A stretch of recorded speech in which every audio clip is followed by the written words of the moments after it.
But this untapped potential, this tremendous cause of optimism, is held at bay by bloodshed and terror. There can be no coexistence with this violence. There can be no tolerating it, no accepting it, no excusing it, and no ignoring it. Every time a terrorist murders an innocent person and falsely invokes the name of God, it should be an insult to every person of faith. Terrorists do not worship God. They worship death. If we do not act against this organized terror, then we know what will happen and what will be the end result. Terrorism's devastation of life will continue to spread.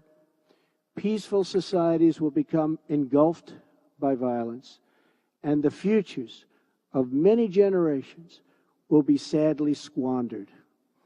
If we do not stand in uniform condemnation of this killing, then not only will we be judged by our people, not only will we be judged by history, but we will be judged by God.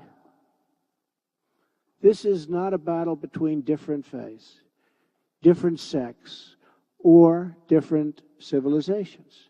This is a battle between barbaric criminals who seek to obliterate human life and decent people, all in the name of religion. People that want to protect life and want to protect their religion. This is a battle between good and evil. When we see the scenes of destruction in the wake of terror, we see no signs that those murdered were Jewish or Christian, Shia or Sunni. When we look upon the strains of innocent blood soaked into the ancient ground, we cannot see the faith or sect or tribe of the victims. We see only that they were children of God whose deaths are an insult to all that is holy. But we can only overcome this evil if the forces of good are united and strong, and if everyone in this room does their fair share and fulfills their part of the burden. Terrorism has spread all across the world, but the path to peace begins right here on this ancient soil in this sacred land. America is prepared to stand with you in pursuit of shared interests and common security. But the nations of the Middle East cannot wait for American power to crush this enemy for them.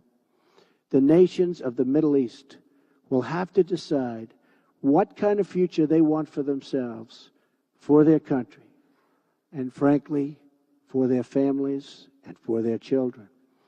It's a choice between two futures, and it is a choice America cannot make for you.